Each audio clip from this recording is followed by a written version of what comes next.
আর পলাশেও সন্ত্রাসী চাঁদাবাদেরকে আমি বলে দিতে চাই, যদি আমাদের কোনো সাংবাদিকের উপরে একটা আঘাত আসে, যদি ফুল দিয়ে ডিল দেওয়া হয়, আমরা পাথর দিয়ে ডিল মারবো। এর কথা কি বলবো, দুঃখ এবং বরাক্রান্ত মন নিয়ে আমরা এখানে মানববন্ধনে হাজির হয়েছি। স্বাধীনতা হয়েছে, স্বাধীনতা অর্জন করেছে, সরকারি চাকরিজীবীদের উন্নয়ন হয়েছে, পুলিশ র্যাবের উন্নয়ন হয়েছে, আর্মির উন্নয়ন হয়েছে, সরকারি চাকরি নেতা আমলাদের উন্নয়ন হয়েছে, কিন্তু সাংবাদিকদের কোনো উন্নয়ন হয় নাই।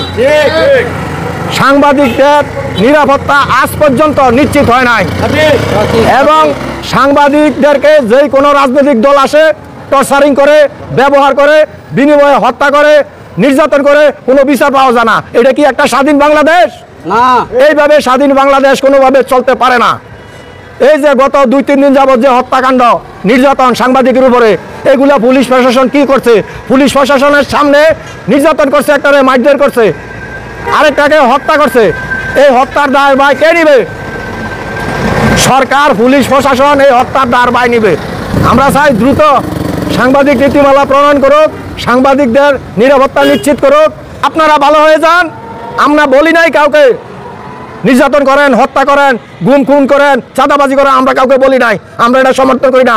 আমাদের চাকরি এটা অন্যায়ের বিরুদ্ধে প্রতিবাদ করা, গুম খুন এর বিরুদ্ধে নিউজ করা, সব কিছুর বিরুদ্ধে তুলে ধরা জনগণের কাছে, রাষ্ট্রের কাছে, এটা আমাদের চাকরি, এটা আমাদের দায়িত্ব। যার জন্য আমি সরকারকে বলে দিতে চাই, অতি দ্রুত গ্রেপ্তারে কিন্তু সমাধান না, অতি দ্রুত বিচার কার্য পরিচালনা করতে হবে, দ্রুত বিচার করতে হবে এবং সাংবাদিক নীতিমালা সুরক্ষা আইন দ্রুত বাস্তবায়ন করতে হবে, না হলে আবার আমরা আন্দোলনে যাব। এই বলে আমি আমার বক্তব্য শেষ করলাম।